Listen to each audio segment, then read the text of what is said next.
السلام عليكم ورحمة الله وبركاته، طلبة وطالبات الصف الأول الثانوي. هناخد النهاردة درس جديد من دروس مادة الفلسفة بعنوان مراحل علاقة الإنسان بالبيئة.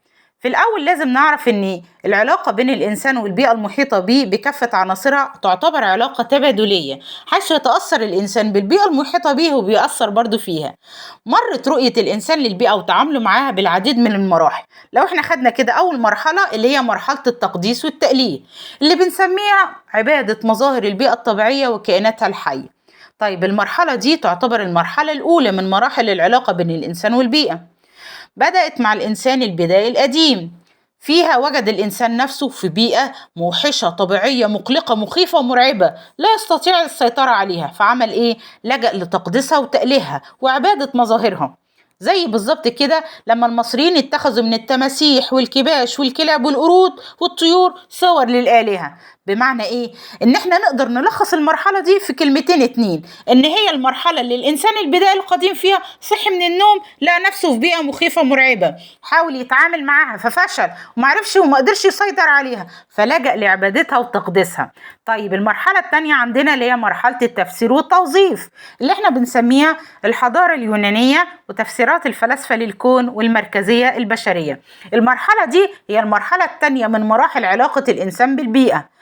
بدأت مع ظهور الحضارة اليونانية والفلسفات الطبيعية، فيها قدم الفلاسفة تفسيرات عقلية للعالم الطبيعي، ونادت في المرحلة دي بفكرة المركزية البشرية. بمعنى إيه؟ إن الإنسان هو أرقى كائنات الكون والبيئة الطبيعية كلها مسخرة لخدمته. مثال على كده يرى طاليس مؤسس الفلسفة الطبيعية إن الماء دي هي المادة الأولى لنشأة العالم وهي أساس كل شيء.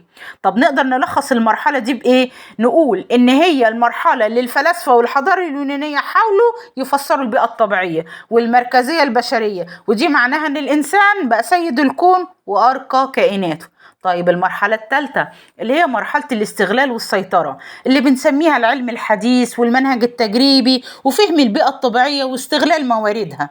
يعني إيه؟ يعني هي المرحلة الثالثة من مراحل العلاقة بين الإنسان والبيئة، وبدأت مع ظهور العلم الحديث واكتشاف المنهج العلمي التجريبي. فيها نجح العلماء بالمنهج التجريبي في فهم ظواهر البيئة الطبيعية واستغلال مواردها وكائناتها الحية.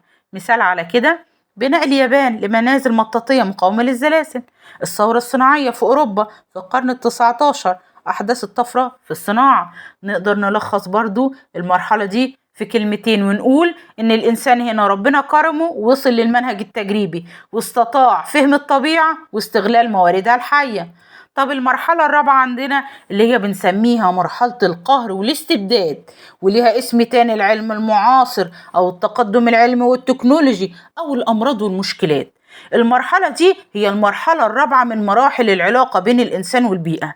بدأت مع ظهور التقدم العلمي والتكنولوجي المبهر اللي احنا بنسميه العلم المعاصر.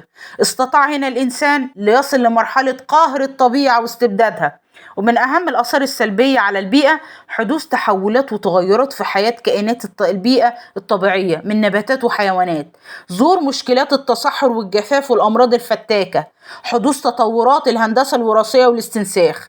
مثال على كده الهرمونات اللي بنلاقيها في الخضروات والفواكه اللي أدت لزيادة الحجم والنضج بسرعة قبل الأوان. طب نقدر برضو نلخص المرحلة الرابعة دي في كلمتين ونقول مع العلم المعاصر اتحول لإنسان لكائن جبار ومستبد، ولما حصل الإنسان استخدم التقدم التكنولوجي بشكل سيء خرب الدنيا وقهر الطبيعة.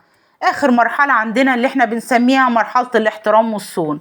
المرحلة دي هي المرحلة الخامسة من مراحل العلاقة بين الإنسان والبيئة، وهي التي نحياها الآن. وفيها حذر الفلاسفة والعلماء من الآثار السلبية الناتجة عن التقدم العلمي والتكنولوجي، فبدأوا يدعوا لوضع التشريعات القانونية لحماية البيئة الطبيعية، الاهتمام بأخلاقيات البحث العلمي لحماية الكائنات الحية، تخصيص ميزانية ضخمة للحفاظ على التوازن البيئي. مثال على كده إصدار قانون لحماية الأراضي الزراعية من التجريف والبناء عليها، القانون الدولي للبيئة اللي بيهتم بحماية المياه والبحار والمحيطات. وبرضو نقدر نلخص المرحلة الخامسة دي ببساطة ونقول إن هنا الإنسان قرر إن هو يعترف بأفعاله السلبية السوداء اللي هببها في البيئة، عشان كده تحول من قاهر ومستبد للبيئة لمحافظ عليها ومدافع عنها بالقوانين والتشريعات.